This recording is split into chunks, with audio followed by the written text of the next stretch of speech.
So onto the chest portion of this workout. We're going to start off with some calf flies. I love these. It's by far my favorite exercise when it comes to your upper chest. If you lack in that area, give these a go. I literally spammed this all of last year, and it was the first time I had this in my rotation, and my upper chest just like absolutely blew up. Especially if you're a men's physique athlete, you don't have this in your program. Have a look at your program, put this in, because it really does wonders. All right. And of course, if you want to get yourself some cuffs to do this exercise, go check out Hard Body. Pretty sick. It's very, very comfortable inside, and it's very durable as well, so it will not break on you. Why?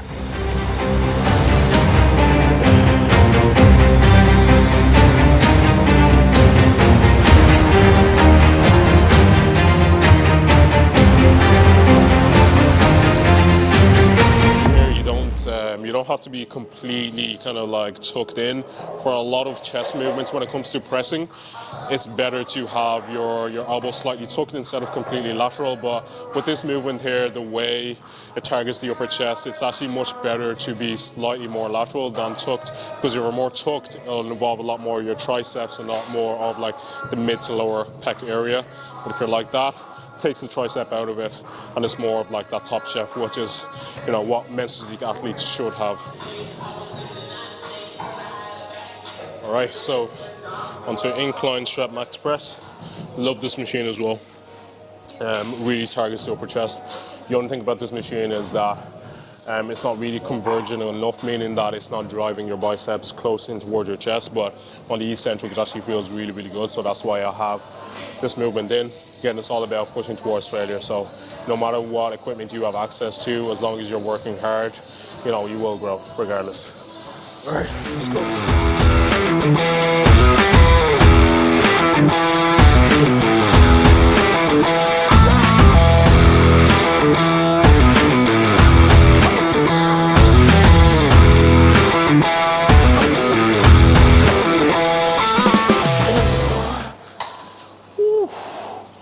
That is a progression of about 3 reps. But that's good. It's good to know that, you know, strength is still being maintained. This part of prep, strength shouldn't dip. It shouldn't dip at all until you're starting to deplete. But it's something I'm trying to tell myself every time I'm going into my sessions this prep, is that, you know, I'm not focusing on building a lot of muscle. Most definitely I can build muscle within this time, but it's about fighting for that muscle that I have. So going into every single set with the right level of intensity, with the right mindset, and that's how you come in with a good physique. So one back up set, and then we're going to move on to a fly.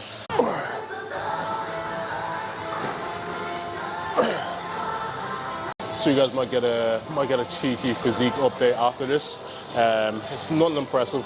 We're at that stage of prep where you're not fat, but you're not lean as well. So you're at that like awkward stage.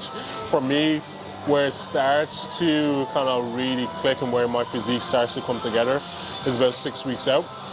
So waiting for that. We're currently about 16 weeks out. So still a lot of body fat to chip away at. Still a lot of you know, muscle to bring out. But yeah, I'm going to document every single step. You know, the prep is not just the 2 weeks out where you're lean and you're looking good, and you know, that's when the social media posts come out. I'm going to try and document absolutely everything, just to be completely transparent, and not only transparent about the whole bodybuilding aspect of things, but the natural bodybuilding aspect of things. You know, what you have access to, what you can use, what's allowed to be used, and you know, what realistically a natural bodybuilding prep looks like, because it can be very different to an assisted prep. Again, I talk about natural bodybuilding a lot, and I talk about, you know, the great things about it, and that's not to take away from bodybuilding using PEDs. I have nothing against that. You know, there's some phenomenal physiques out there, and it's not because they're taking PEDs, it's because they work damn hard. You know, Chris Bumstead is not Chris Bumstead because he takes PEDs. Chris Bumstead is him because he works extremely hard. He's put the time in and he's really mastered his category. He really knows what they want, and he brings that every single year, and that's why he's on top. I just plan to do that in the natural bodybuilding space. You know, the goal is to be one of the best in the world, and I know some people might be out there being like, I don't think he'll make it, or, you know, some people might be hesitant, but, you know, if you don't believe yourself, no, who's going to believe in you? If you don't believe in what you want to achieve, you're just not going to achieve it. You know, I don't care how long it takes me. If it takes me 10 years, if I can get there in 2 years, you know, time is not a matter to me. It's just about getting there, and I'm gonna work to get there. And the journey for me to be able to get there is what I love. You know, it's not just the destination that I'm looking for and looking for the praise and looking for the trophies. I actually just love bodybuilding, and I'm gonna be in it for as long as I can to be one of the best in the world. Yeah, let's get into this set. All right, let's move on to a fly, which is right here. Makes things a lot easier for us. I have a love and hate relationship with pec decks. Some pec decks are good, some pec decks just feel absolutely horrible. I think it's like the Life Fitness one. I've never seen a Life Fitness pec deck that is not broken. There's always like one arm that's like hanging off. But yeah, I'm gonna do a few sets of this, and then we're gonna move on to arms.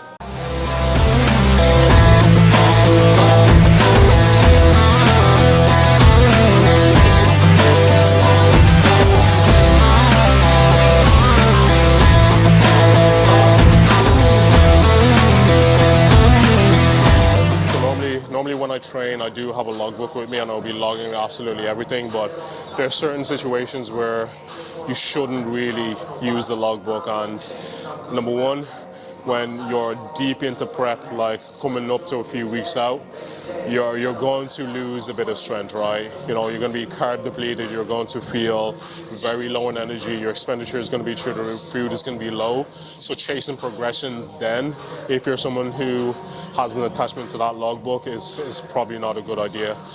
Another situation is that, you know, you've probably been sick for a couple of days and you're straight back into the gym. That is probably not the best time to progress, right? And that session might go slightly bad for you because you're just kind of emotionally attached to numbers, emotionally attached to the increase in strength on a week-to-week basis. But if you just put the logbook away, your aim for that session is just to get in, you know, get the stimulus back, get moving, get the blood flow going, and enjoy the session most importantly as well. So that is why the logbook is away today, because if I see my numbers dropping, I'm going mad, and Oisin's not going to be happy with me. But yeah, I'm going to do a last set now, and then we move on to arms. When it comes to flies, you want to think about flying, but you want to think about pressing at the same time, right? Once you get that pressing movement, once you get that pressing movement while you're driving your elbows in, it will actually work your pecs a lot better versus this that I see a lot of people, and they're like, their shoulders are caving in. So it's going to put a lot of pressure on your front delts, and you're not going to be targeting the muscle group. So, you know, fly, drive your biceps into the side of your chest while you're pressing at the same time. Keep the chest high, squeeze, and then control on the way back. That's how you're going to get the most out of your flies. Okay, so going to be doing a bit of biceps, but the triceps. Arms is not one thing that is very needed for men's physique, but it's always good to have a nice pair of arms. You just want to make sure that your arms are in proportion to your shoulders, because if you have big arms, it will dominate your shoulders and make them look small. And shoulders is one thing that they require from men's physique. They need to be round, they need to be wide, they need to be capped. So a little bit of arm volume here and there is completely fine, but don't go too crazy. If you have a look at the greats, like those who are winning the Olympia, like Aaron Banks, like you know, like Ryan Terry, they don't have big arms. Like, they have more capped delts, they have big chests, and that's what they want. Cool, let's go. All right, next movement is cable crossover tricep. Pull downs, amazing movement for the tricep. Really isolates it, takes away any bit of momentum. So all you have to do is like grab each cable. It's a bit awkward to get into. Just want to stand tall, push the chest up. You want to almost relax your arms onto your lats, and then pull, contract, slowly back in.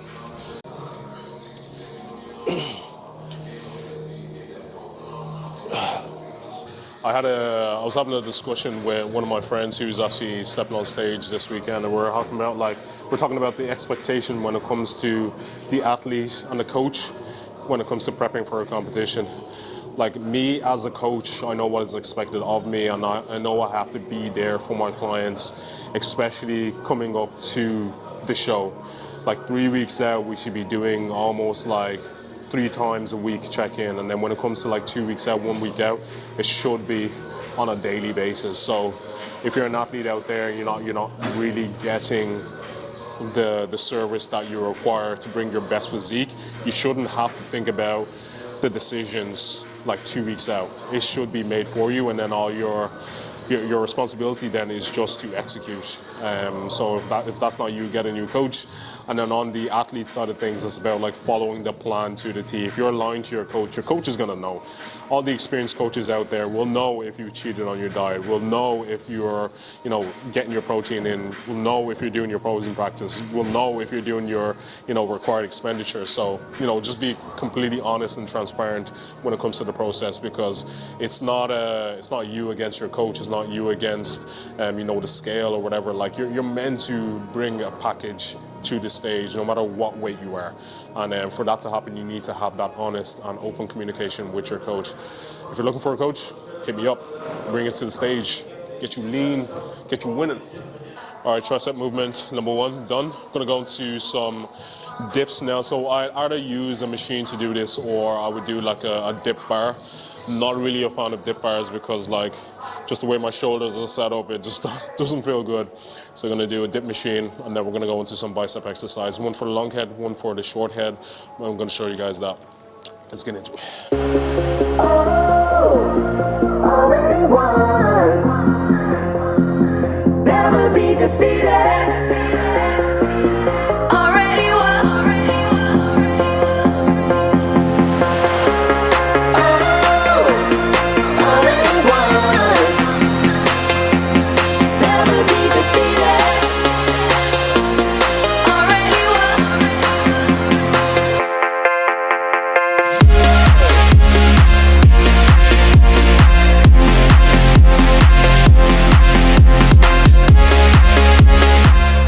So that's that set done.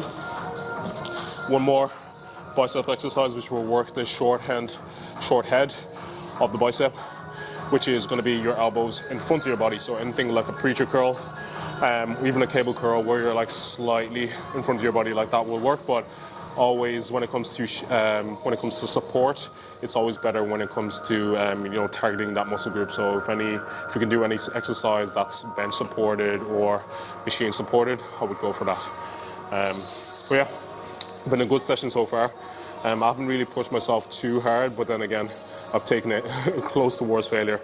Actually enjoying being back in the gym. You don't realize how much you miss the gym and how much you miss moving until you can't do it at all. So yeah, being sick was not great. We'll be back to it.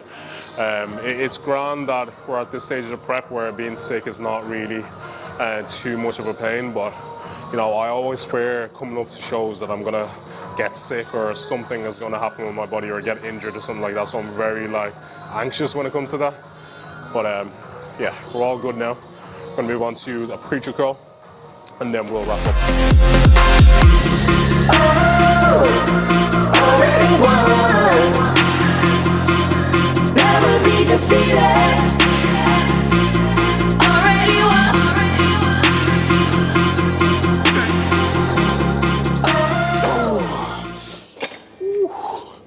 I actually hate training arms so much. It's probably why my arms are small. Well, it's just one of those ones where arms, calves are just the most boring muscle group to train. But that doesn't mean that we don't train them. We still train them, still give them the efforts that they require to grow. But yeah, I might start competing in classics, so arms have to become a priority. Yeah. All right.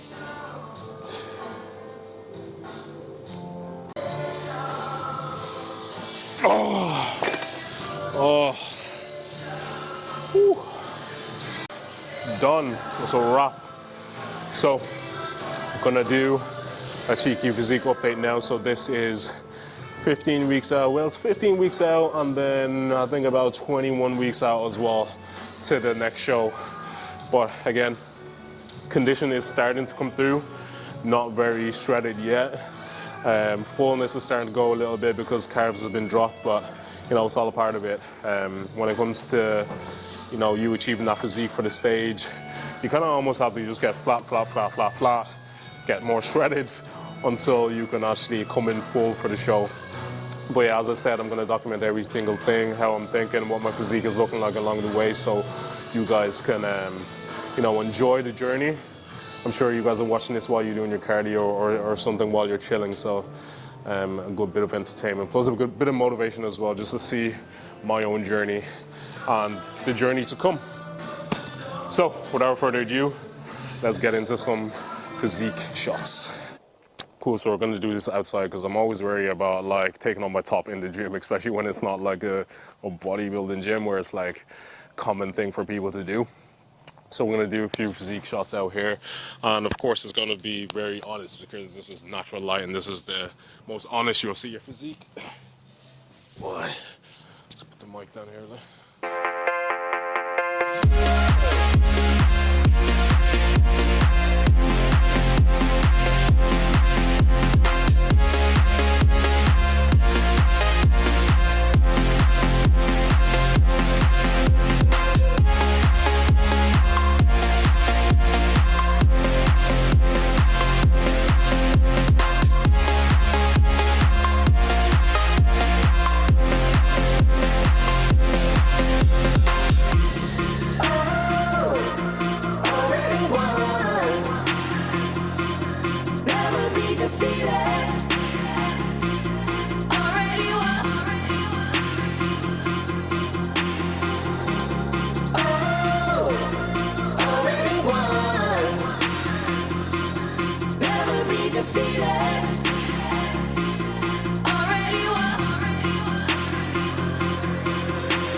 Alright, so that's what we're looking like, 15 plus 21 weeks out.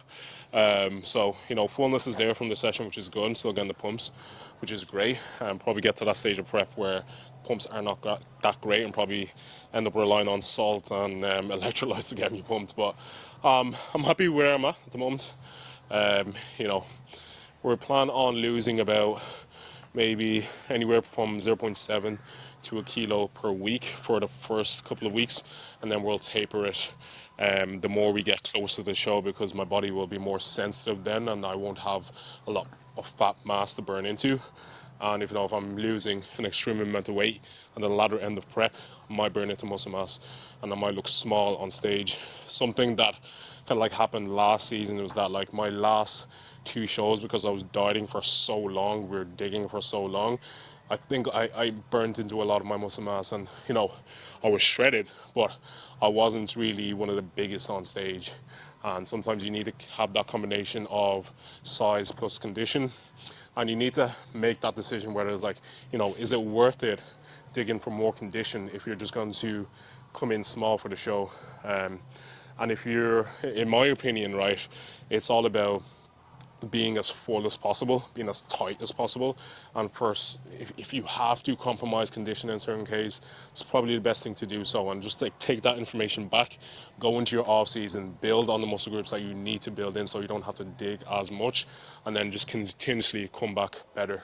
So I think in terms of mass, I've definitely put a lot more muscle mass on my top shelf, which is you know, what's required for the category, like more shoulders, more chest, more upper chest, a lot more back density has been had this season that I never really expected. My back just was absolutely blown up, with very minimal volume as well, which you know, I can't complain about. So having that combination of width plus density is what I'm going for. So yeah, we're just about building a pro physique, and you know, I don't care how long it takes me to absolutely get there, I will get there, you know. It's just about putting in the time, and you know, I'm in this game for the long run. So that is it. That's the physique update. That's the push session, plus a bit of back as well.